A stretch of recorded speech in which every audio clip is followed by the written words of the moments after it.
welcome to the Five Farms Irish Celtic Kitchen. We've been in here all day making all sorts of delicious things. So this is the next delicious thing we're making. This is Irish potato candy made with butter, coconut, powdered sugar, and Five Farms Irish cream. So this is a little thing I had been working on for a long time. I wanted to find a recipe for this, and none of the recipes I was finding was right. Because in Pittsburgh, Irish potato candy is a very different thing. It's made with mashed potatoes and powdered sugar and peanut butter, and it's rolled up and sliced.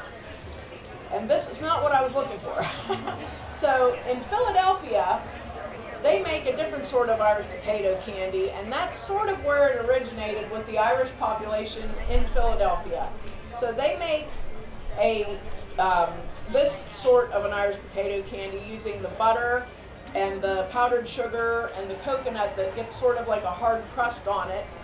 And this was a special treat for St. Patrick's Day, and they would actually hide a coin in it, which is like, if this isn't the most Irish thing ever, you hide a dirty little penny inside of something for some poor sucker to bite on, but then it's going to bring luck, you know?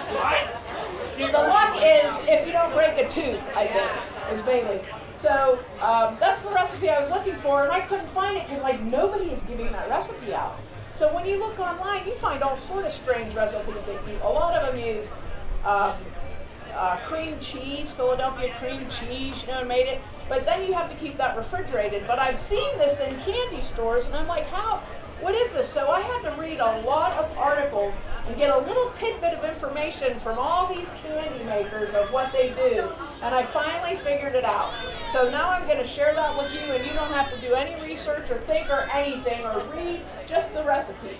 I have recipe cards up here today for everything that I've done here, and then some other ones. We have a podcast called In the Kitchen with Mary Mac, so you can take some of those recipe cards.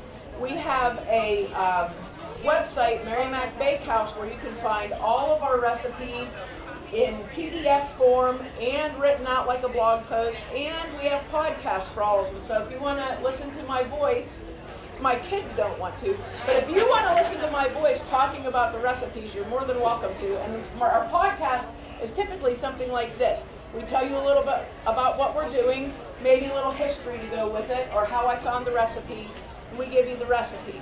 So that's what we're doing today. And my original recipe, I used vanilla, but I decided to try it with Five Farms Irish Cream because I've substituted Five Farms for a lot of things that I use vanilla in, and it's an excellent substitute.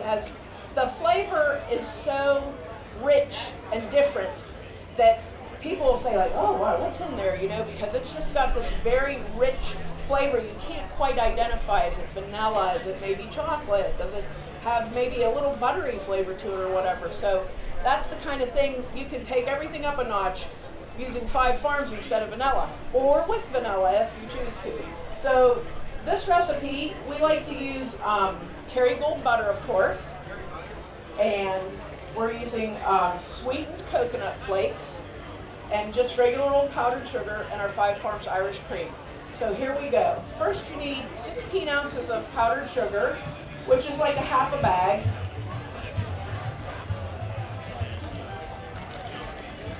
If you get a 2-pound bag, it's a half bag. If it's a 1-pound bag, it's the whole bag. So, and then you need your butter. And you're going to mix this up sort of how you would make icing or frosting. The difference being that this is going to be sort of like a dough when it's done. So, stick your butter down in there and get it going.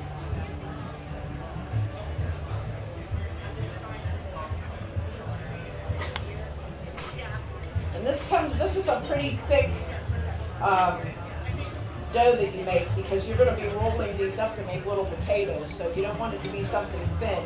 So what I'm doing is I have 2 tablespoons of Irish cream in here, and I'm just going to add a little at a time to sort of get it to start to come together before I add my coconut. So it's a bit of a process here. Now someone told me yesterday that their family made these potatoes and they put almond slivers in them. And I think that's a shout out to the old penny, you know. So instead of having a penny in your candy, you can have an almond, which probably won't break your teeth. Give me a big fat kiss. Pardon me? Give me a big fat kiss. Hey, girl. I'll see you in a little while. Okay. That's my friend Jack. How long have you known Jack? Oh, a long time. Long time. So now we're getting to where we're starting to stick together a little bit. We're going to put in our coconut. So you want to clean things off every once in a while as you go along, because butter and powdered sugar work together to form cement. So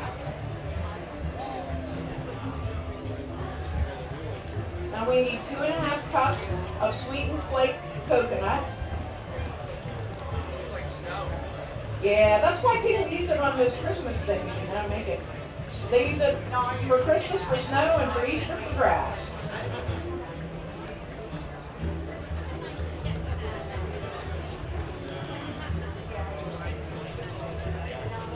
Okay. Now we'll see if we can get that to incorporate into our dough. And the whole thing with this is you add as much liquid as you need as you go along without getting it to be too thin.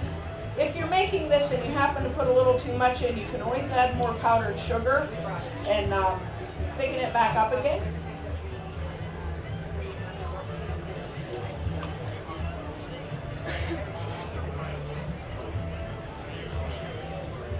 Put a little more Five Farms in there.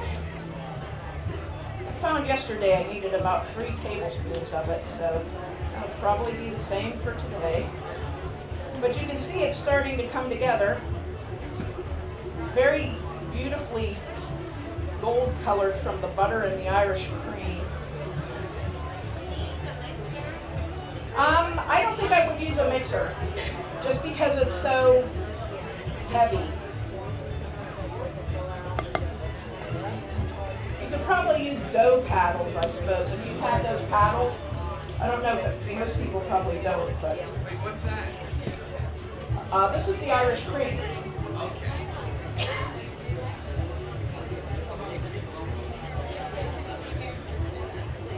Okay, it's starting to stick together pretty good.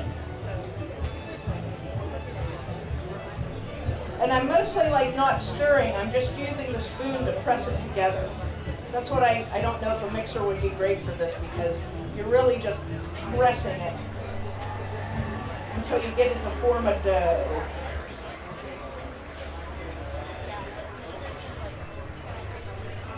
And it is messy.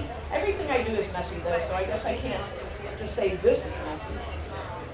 Okay, that's pretty good. So now we have a pretty decent dough made up.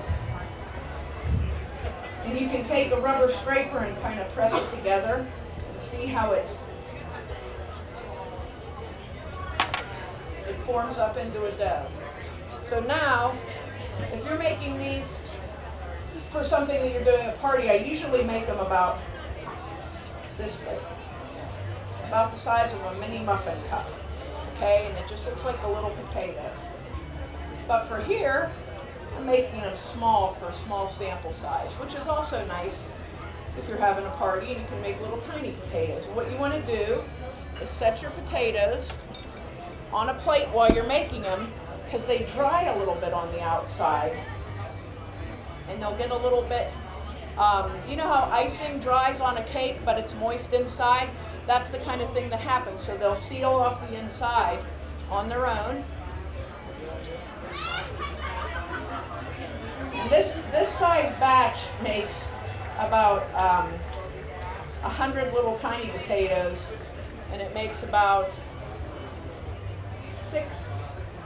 70 of the bigger size probably. 60 to 70. Unless you have someone there who's eating them while you're making, and then you're just not making as good of progress.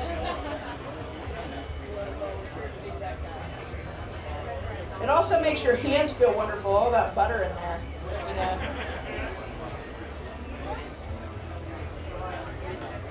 So there you go.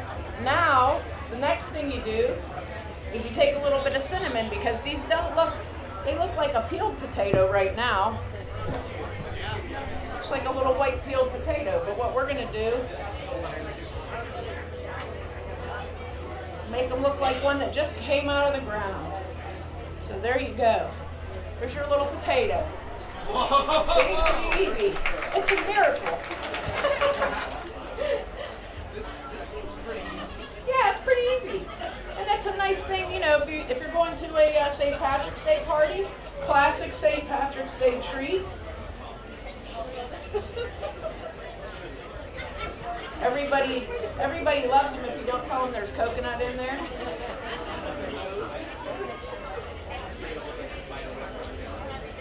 And this is also, I like to do on the podcast, I like to talk about doing things with your kids or your grandkids. This is a nice thing to do with them, You know because what? If I go to Florida in the month of October and I'm spending time with the new friends that I have yet to meet, that's what I'm going to be doing for all of that. well, that's good. You can get a recipe card. You'll be all set. A recipe. You'll be all set to go. Like I said, it's easy enough a kid can do it, you know? Simple. So I have samples. Pardon me? Yeah, mixing it is hard. But once you get it mixed, like I said, it's like a dough. So once you get it mixed up, you know, you can get it with your hands too if it's not coming like you want it. Get your hands in there. There you go. You can make one really big potato if you didn't want to make a lot. Just slice it off. I have recipe cards up here. You're welcome to take one. I have recipe cards for all the things we're doing. And if you have any questions, I'd be happy to answer them. And I do have samples of these if you want to try them. I'm willing to volunteer.